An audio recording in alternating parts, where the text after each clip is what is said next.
ñëwee ci maire yi ba léegi c'est la première fois ñu am une rencontre une communication ouverte avec la presse parce que on avait jugé nécessaire que dinaa def amul njëriñ def ba noppi wax ni def nañu moo am solo moo waraloon sur les 9 ou presque désormais 10 mois on n'a fait aucune communication ouverte lii moo ko waraloon. Ensuite am na période boo xam ni aussi boo defoon communication dañuy wax ni day def politique parce que la période qui a précédé les élections am na chantier yu rëy yoo xam ne dañ cee nekkoon mais buñ ci yëkkati woon benn kàddu rek les politiciens yi danañ wax ni dafa bëgg a politiquer maire bi alors que ñun ragaluñu li ñuy def mën nañ ko ak le conseil municipal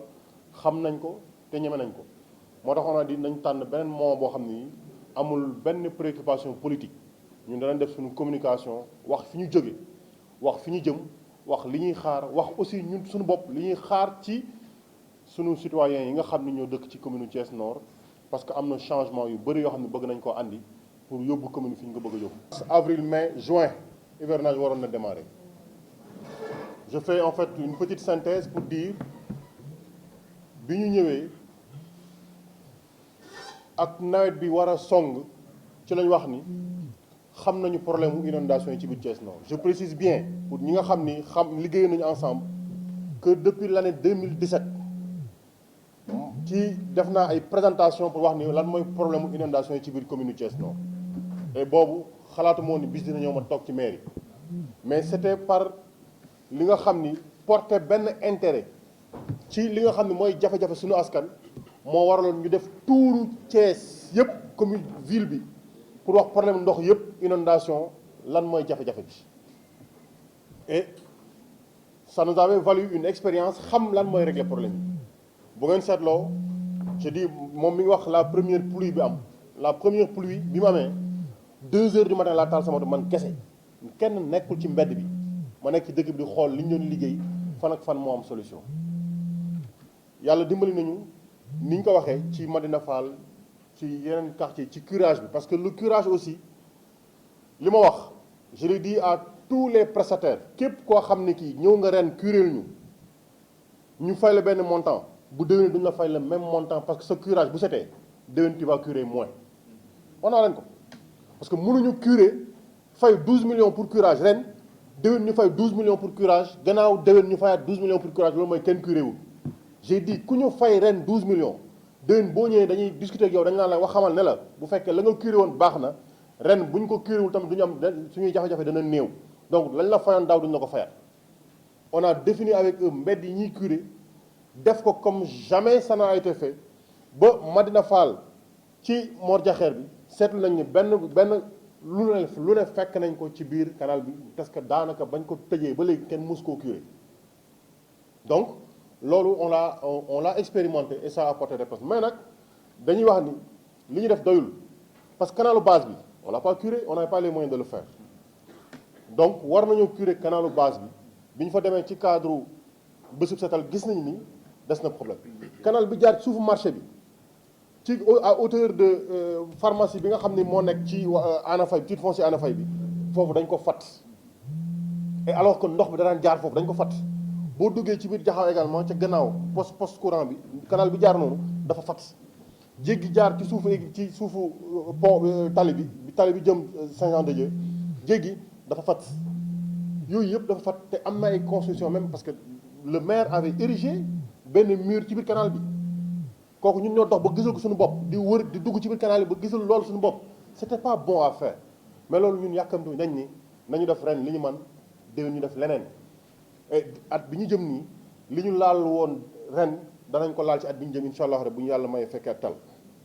loolu benn la ñaareel bi li ñu wax mooy ci comment on a voulu faire on a voulu anticiper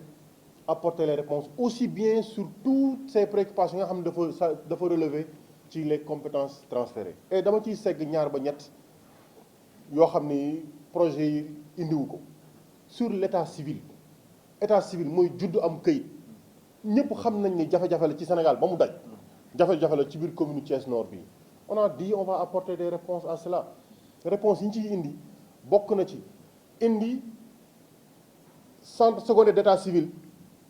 ci quartier yi nga xamante ni bii daanaka ñoo ëpp population ci Thiès te amuñu taxawaay boobu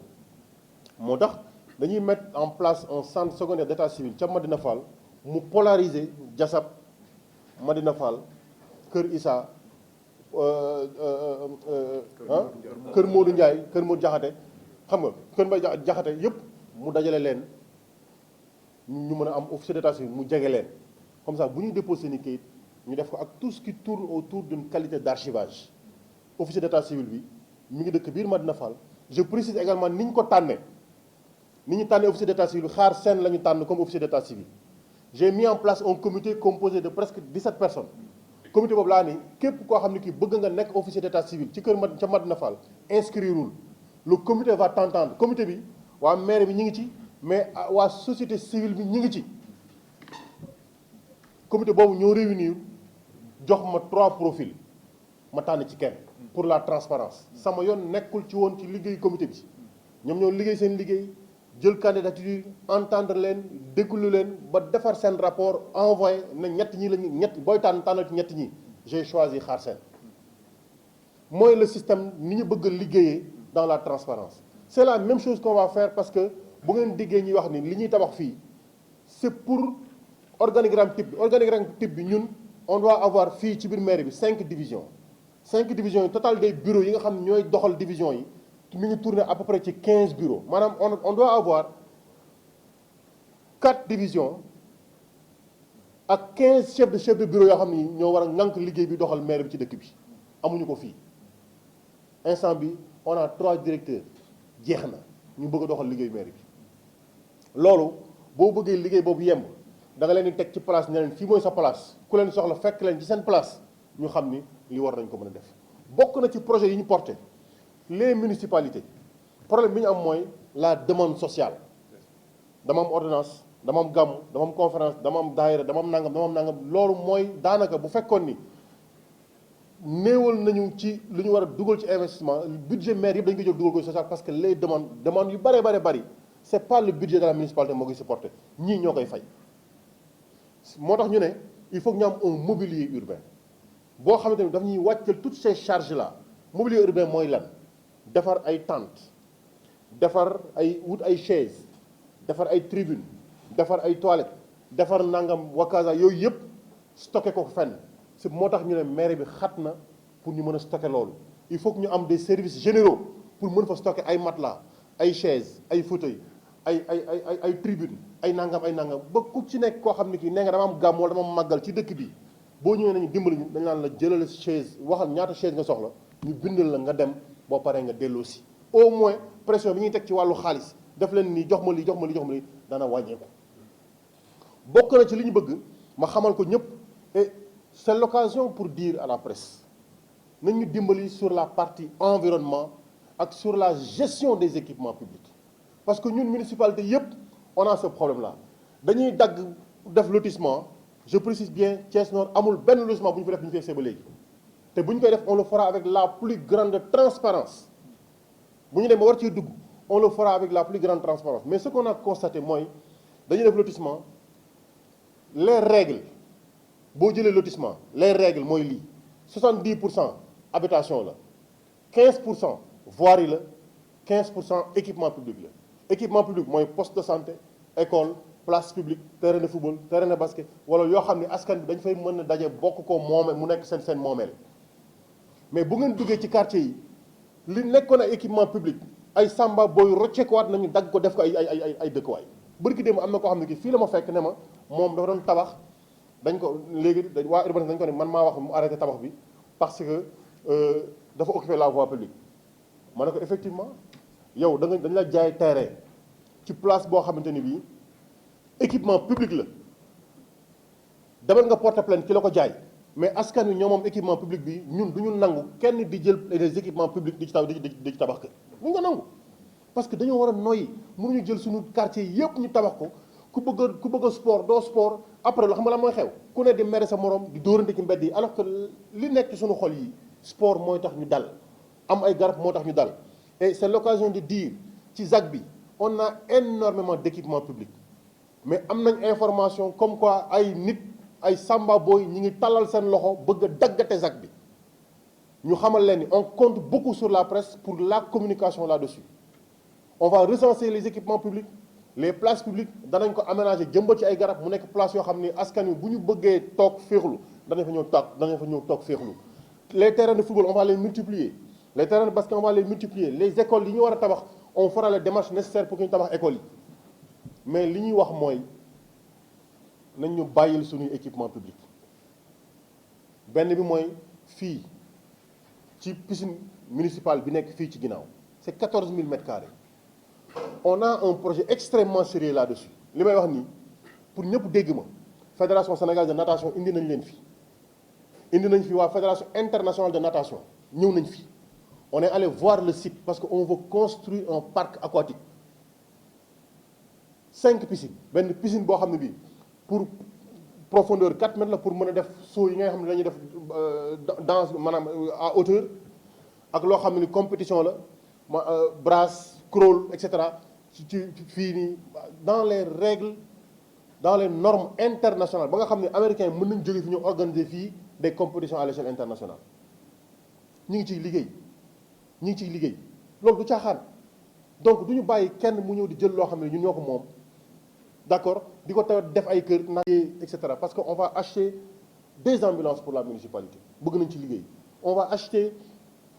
corbillard bëgg nañ ci liggéey oto yi ñu tricycle yi ñu jël nii mënuñu ko garer fii ci mairie bi moto yi ñu jënd mënuñu ko garer fii il nous faut avoir des services généraux yoo xam ni le directeur des services techniques ak les 5 divisions yi mu yor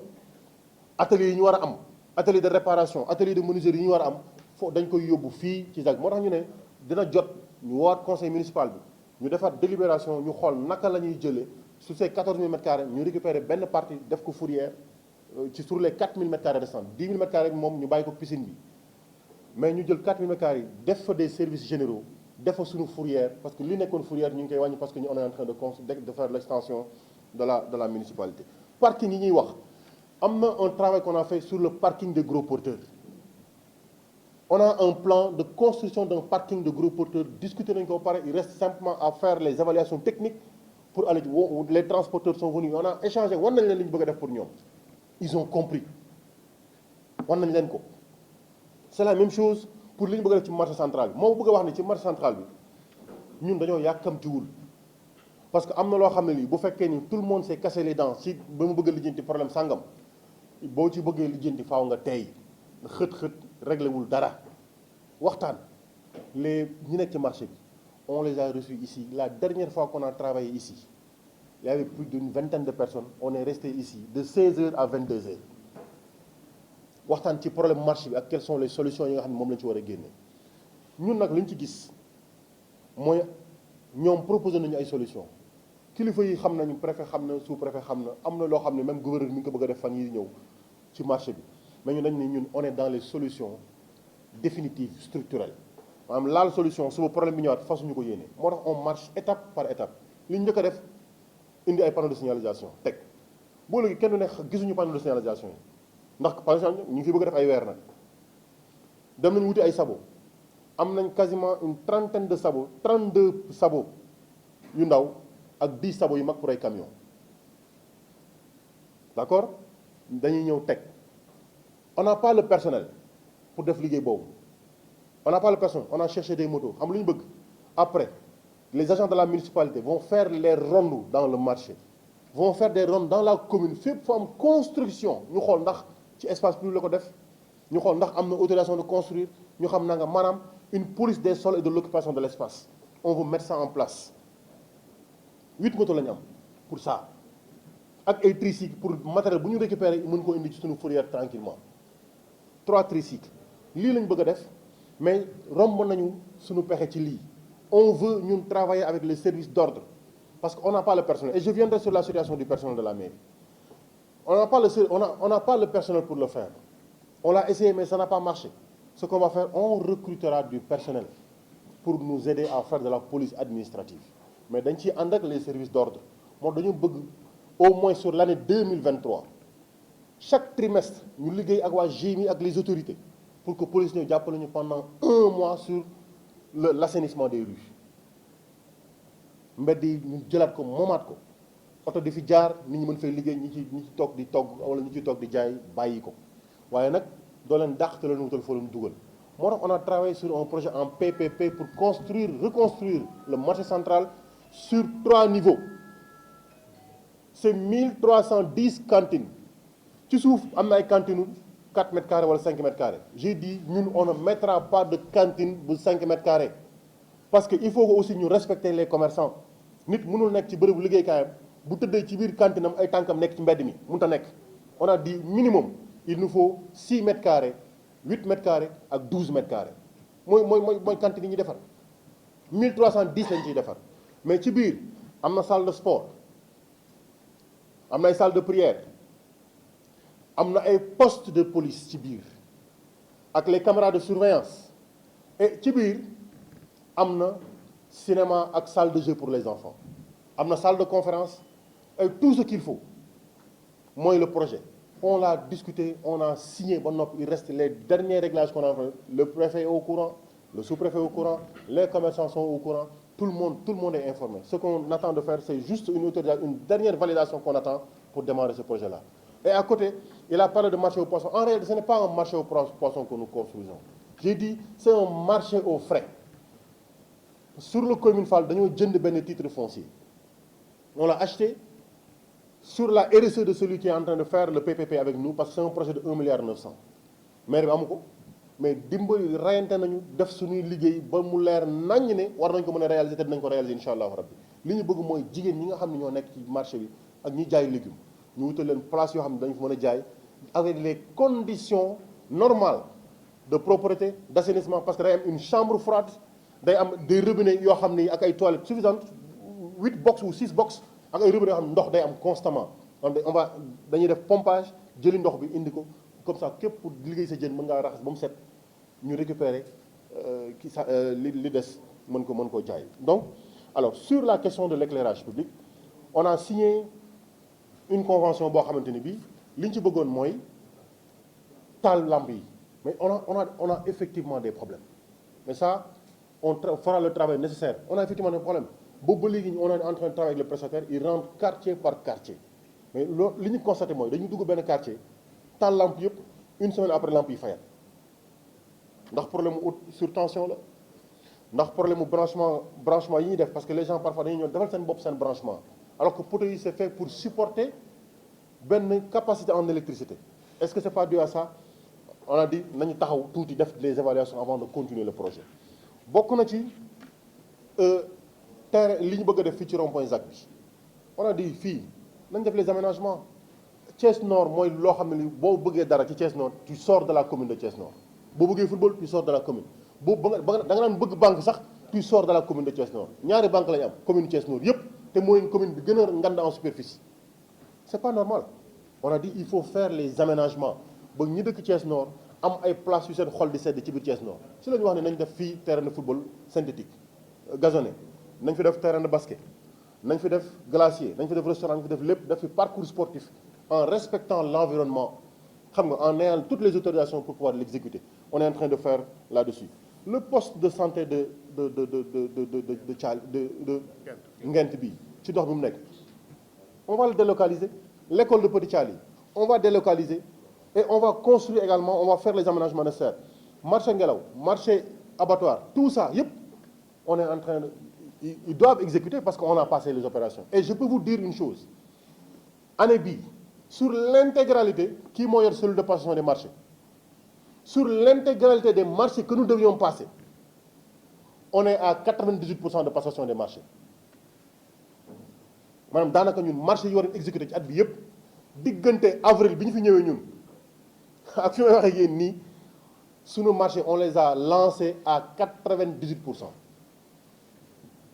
Et ce qui nous reste c'est résiduel c'est même ay montant 1 million la 1 million 400 moo des maanaam en toute transparence on les a lancés et on a marché yu mag yi on les a ouverts dans la presse d'ailleurs am na ku ñëw léegi ne on avait passé des annonces dans la presse Kébé Ndiaye il faut régler ce problème là on avait passé des annonces dans la presse fayaguñu leen puis on va régler ça loolu jarul ñuy xaar on va régler ça c'est pas donc alors sur la situation du personnel je vous dis sur la situation du personnel sur les recrutements yi nga xam moom lañu bëgg a def pour def l'organigramme type on fera un recrutement intérieur maanaam ñi fi nekk d'abord poste yi bu ñu koy ubbi dañu am poste sangam la ñuy ubbi il faut avoir compétence sangam compétence sangam compétence sangam compétence sangam képp ku nekkoon ci mairie bi déposer ce dossier maanaam bala ñoo jëlee ci biti dañuy lamb ci biir li fi nekk mais je vais vous dire une chose nous n'avons pas l'intégralité de la qualité du personnel dont nous avons besoin je vais être très honnête on ne l'a pas mais on a besoin de waa Thiès Nord. Mamadou Anne bi c'est le secrétaire municipal il a travaillé pendant des années avec la commune de Morolan il a travaillé pendant des années avec la commune de Sébikotane et c'est lui qui les a aidés à relever leur budget ak lu ñu mënti wax c'est une compétence avérée c'est un juriste avéré je l'ai choisi et j'assume d'échouer wala de réussir avec lui je l'assume personnellement parce que c'est ma responsabilité propre bu xëy na bu mandat di amaat man maa yëkkataat sama loxo su ma sabatee sama liggéey sama yëfu bopp la du dëgg dofuñu nag bay jël loo xam ne lii njaaxum la ci commune bi ñu ko fay indi et c'est l'occasion de dire sur ce que nous voulons faire au niveau des taxes des recettes municipales parce que le constat mooy pendant des années budget municipal bi doon wàññeeku pendant des années budget municipal doon wàññeeku alors nous ce qu'on a fait quand je suis arrivé j'ai dit ce n'est pas possible que dans une municipalité dëkk bi di dox mais recettes yi di wàcc mënut a nekk ou bien on n'a pas fait bien le travail ou bien on n'a pas fait le travail de connaissance du terrain de l'assiette moo taxoon ce qu'on a fait on est allé dans à peu près 6 ou 7 communes regarder comme lu ñuy def ñoom ñu comparer ak ñun li ñuy def moi je pense que imam la mairie va ouvrir une compétition boo xam ne bii c'est sur la presse kan mooy def le meilleur documentaire d'environnement sur la commune de Thiès Nord on va l'ouvrir on va travailler avec vous sur ça parce que on veut que ngeen jël seen curseur ngeen teg ko ci commune Thiès Nord li ñuy def sur le sport waxuma li ñu réaliser parce que li ñu réaliser amul sens mais li ñuy defagul te war koo def nan lañu koy defee mu baax sur la question de l'environnement mbedd yu set yi l'assainissement et j'ai interpellé barki dem le ministre de l'eau et de l'assainissement sur la situation de Nguent je l'ai interpellé et joxuñu ma réponse et je vais encore les interpeller mais si yëpp dama bëgg ngeen jàpp ci fësal suñuy jafe-jafe bu ñëpp jot ci mais yedd askan bi waa marché bi bëgg démb lañu defar canalisation yi ñu ngi koy fataat mbedd yi ku nekk jël ku yor sa xar sànni ci biir canalisation ku yor sa nangam sànni ci biir dañoo bëgg ngeen dimbali ñu je dis dama bëgg ñun commune Thiès Nord ngeen dimbali ñu sur l'éducation citoyenne et civique dans la commune de Thiès Nord et loolu imam daañu ci liggéey ñu xool nu ngeen ñu jàppalee pour loolu ñu mën cee def ay jéego def ci ay résultats. xam nga mooy li may wax léegi war nañ leen léegi ne leen il y a à peu près une quarantaine de taxes ou bien parafiscales ou bien municipales yoo xamante ni boo ko jëlee saytu ko ñun d'abord sur la taxe taxation bi ñu ci teg baaxul mais boo waxoon ne ban assiette nga ci am on ne connaît pas l'assiette xamuñu assiette boo déggee maanaam assiette mooy boo waxee ni ku gaare oto day fay 100 francs assiette mooy nga xam ñaata ñooy gaare seen oto loolu mooy assiette bi nga xam ñaata nit ñoo gaare seen oto ku ci gaare otoom ñaata la war a fay mooy liquidation bi fan lay fay mooy kan mooy jël xaalis ba muy fay je précise tout de suite que mairie du laal xaalis ay écriture kese la ñu am kooku Kébé Ndiaye mën na ko préciser alors là les moyens de nos ambitions loolu lay tekki je précise bien pour ñi ñuy déglu que le travail nécessaire pour faire l'intégralité du recensement de tout ce qui est unité économique ci biir commune Thiès Nord loolu ñun liggéey nañ ci ba noppi maanaam nan la ñuy organiser suñu recensement ban date tout ce schéma là a été complètement verrouillé pour que ñu lance suñu recensement parce que boo ñu ne les moyens de nos ambitions moi je donne une information précise et claire dama lay wax ne la ñun dañuy démarrer suñu recensement bu ñu recenser ba pare danañ xam kan moo war a fay taxe de publicité danañ war a xam kan moo yan banque fi ne kan moo war a fay taxe de stationnement kan moo war a fay nangam ñaata lañu yan nit lañu et cetera et def une situation auprès du trésor génne désormais parce que on va corriger honorablement taxation génne les délibérations sur ces nouvelles taxations déposer ko auprès des autorités yi nga xam ne ñoo concerné ci loolu pour mën koo exécuter donc ça c'est le premier élément le second élément c'est vrai les moyens de nos ambitions bokk na ci les niches de taxation les niches yi nga xam ne bi par exemple je donnerai benn exemple tout simplement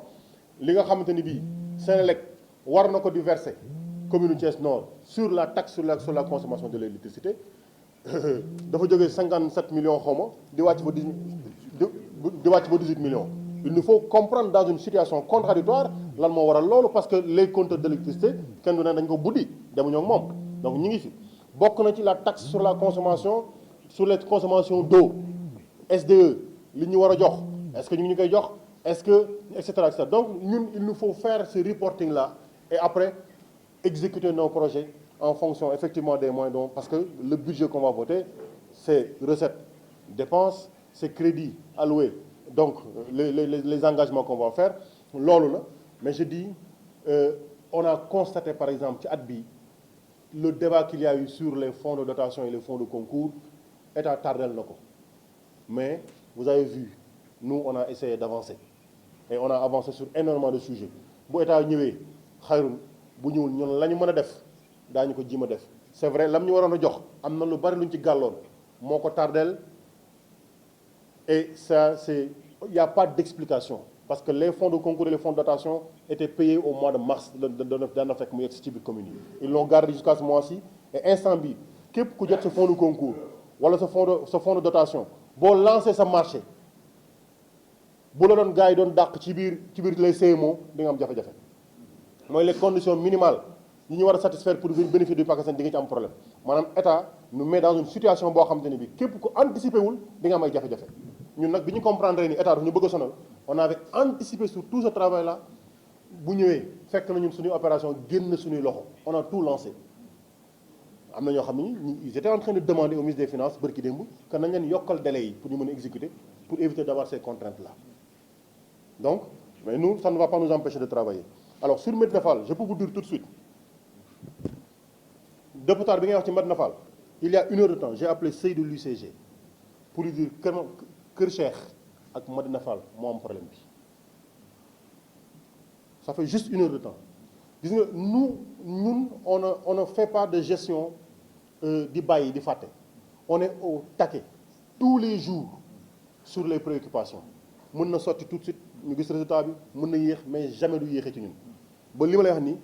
je vais donner le numéro de Sey nga woo ko laaj ko est-ce que le maire vous a appelé pour la situation de Médina Fall tout de suite il y a juste 1 heure de temps ci laa koy def rappel bi di nga xam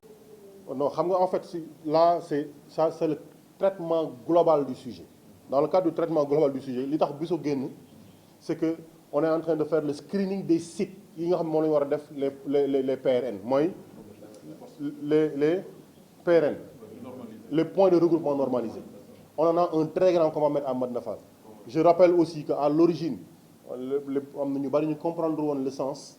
mais ñun dans notre démarche d'explication on les a amenés ici ils ont expliqué au conseil municipal lan mooy PRN njariñ bi ak solo si ba tout le monde est d'accord maintenant pour qu'on mette il y a même des quartiers qui ont dit ils veulent avoir des PRN donc c'est dire que c'est des questions sur lesquelles nous on est très avancé on est en train de le gérer inchallah sur le cas du rond-point Sam en fait le cas du rond-point Sam il faut le traiter dans le cadre général du traitement qu'on fait sur le Mao Doucouré sur le marché central moom laa doon expliquer léegi dama ni en fait contrainte bi am foofu ce sont les contraintes à l'intérieur du marché ñooy am leurs extensions et leurs rhizomes ci wàllu catu tali bi ba foofu noonu les solutions moom laa doon expliquer léegi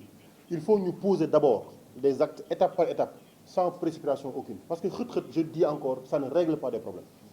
c'est-à-dire on les a écoutés mais ce qu'il faut faire xam nit ki fan la mën a jaar ak fan la mënta jaar gis nga boo tegee panneau de signalisation indi sabo indi moto buy surveiller indi nit kiy surveiller solol ko yëre muy surveiller di def surveillance bi indi parking di def surveillance bi ñu nekk ci marché bi par 2 mois wala par 3 mois tu vas régler les problèmes et j'ai dit tout à l'heure sur le problème global on va travailler avec les services d'ordre on va payer pour que au moins pendant 30 jours la police soit avec nous dans le marché avec suffisamment d'agents et chaque trimestre on va le payer on va l'inscrire dans le budget pour que suñuy mbedd set et loolu ça va un instant un moment bi ñu ñëwee def déguerpissement la circulation ay commencé mais le marché aux poissons indi na jafe-jafe yi fii dañ fi nangu ay jënu jigéen yi doon teg ci kaw tali bi parce que dañ leen ko tere defar ay notes tere leen ko mais xam nañu dëkk bi loo tere nit ñi ba la mën a ginnaaw faale wuñ la et ça c'est une question de discipline globale boo xam ne ni tooñu kenn saagawuñu kenn mais il faut qu'on s'éduque à ça bi ñu nangoo seen marchandise yi indi ko fii en fourrière les dames sont venues me retrouver ici dans cette salle là je les ai reçus ku nekk dama lay laaj lan moo tax ñu jël sa jën fan lañ la fekk bi ñu jël sa jën ak li nga yoroon ñaata la elles se sont expliquées waaw man ci tali bi lañ ma jàppee mais xam nga ni kenn warta jaay jën ci kaw tali bi xam naa ko tey kenn la defal amende je dis tey kenn la defal amende mais da nga may jox sa copie carte d'identité ma jox la benn avertissement nga signé ko bis bu ñu la jàppatee tu vas payer l'amende mais j'ai restitué les produits j'ai pris les copies des pièces d'identité ñu denc ko fii pour gérer une base de données de ñi nga xam ne jot lañ leen la verbaliser ci wàllu boobu mais ba ñuy dem ils nous ont dit mais ñun yéen ñu indi fii amuñu paas dañoo génn jox leen paas dama génne sama poche jox leen paas ñu dem donc ñi ñu woowoon fii nangu seen i jën ñun coono moo ñu ci fekk parce que ñoo leen jox paas ñu delluwaat ci marché bi mais ça on le fait avec plaisir parce que elles ont compris que ñun on a une démarche on n'a pas une démarche de conflit on peut parce que yoon nag maire la may mu réglementer marché maire la ko may donc on aurait pu être dans le contentieux aussi dañaan ñu ñoo nekk ci yoon mais amul njëriñ dañuy waxtaan ba jubóo et sur la dernière question la question du cumul de fonction alors question de cumul de fonction wala cumul de mandat je pense que c'est pas cumul de fonction cumul de mandat la je précise tout de suite Sénégal ba mu daj amul benn loi bu koy tere en France il y a une loi effectivement qui interdit le cumul de mandat mais Sénégal amul benn yoon benn loi bu koy tere premièrement deuxièmement maanaam une loi dans la constitution dans les codes connus donc et cetera amul lenn lu koy interdire ku mu neex mën nga boo yëkkatee sa loxo ba la askan bi wóoloo nga nekk seen maire nekk seen député benn la ñaar je pense que bu ñu may poser question bi on ne me le pose pas aussi pour le cadre général on me le pose par rapport ak sama parti man je précise également les statuts yu Pastef yi ñu déposé woon en 2014 man ak ku ñuy wax Matar Sène ñu ànd dem déposé ko au ministère de l'intérieur man ak Ousmane Sonko ak Matar Sène la ñu déglu woon au ministère de l'intérieur ci audition boobu loolu amul suñu texte premièrement deuxièmement les textes corrigés en 2017 maa ko déposé au ministre de l'intérieur man ak Matar Sène loolu amu ci les textes qu'on vient de déposer en 2022 maa ko déposé waat man ak Matar Sène loolu amu ci donc il n'est nulle part interdit d'être maire je le dis à l'attention de tous ceux qui nous écoutent il n'est nulle part interdit d'être maire et député amul kenn koo koy def ñoo da ngaa mabbu yoon wala da ngaa sàcc wala nga def nangam wàccoo benn yoon dans le programme politique du candidat Ousmane Sonko en 2019 il avait dit suñu gagné moom dinañu voter une loi et moi je soutiens ça moi je soutiens que il faut voter une loi parce que il faut même aller plus loin même les maires mënul am 2 mandats di teg 3 mandats 4 mandats dañoo war a réglementer le mandat des maires yamana ko ci 2 ans ci 2 mandats parce que un maire ku ñu fal 17 ans mu nekk maire mais kooku gisatul parce que gis nga mbalit bi nga romb sa buntu kër bu yàggee dootoo ko gisati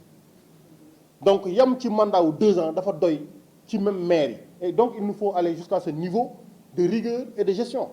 moo tax ngay njort ni di nga fi jógee 2 ans xëy na boo doon wàcc yoon nga ne naa jubbanti wu toogaat ci yoon wi parce que da nga fiy jógee dañuy xam li nga fi lijjanti mais maa fi ne ñu samp la sulal la ay béjjën wala sulal la ay reen nga ne mën nga fay def 50 ans wala ku fi nekk yaa ko fi indi aussi tu ne travailles pas sérieusement mais sur cette question là donc je disais en 2019 le candidat Ousmane Sonko le candidat de la coalition Jotna avait dit bu ñu ko falee moom ci mandat bi président il va voter une loi pour interdire effectivement le cumul de mandat d'accord ça c'est le candidat Ousmane Sonko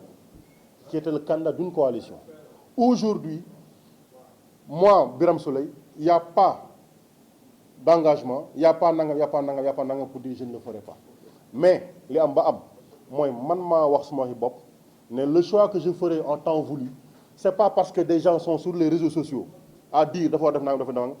bi may dem di seeti waa Thiès Nord kenn fekkuñu ci ñi nekk ci réseaux sociaux yi kenn voté wu ci bi ñuy dugg ci kër nit ñi di wax ak ñoom di leen wax suñu programme nangam la ñi nekk ci réseaux sociaux di wax kenn fekkuñu ci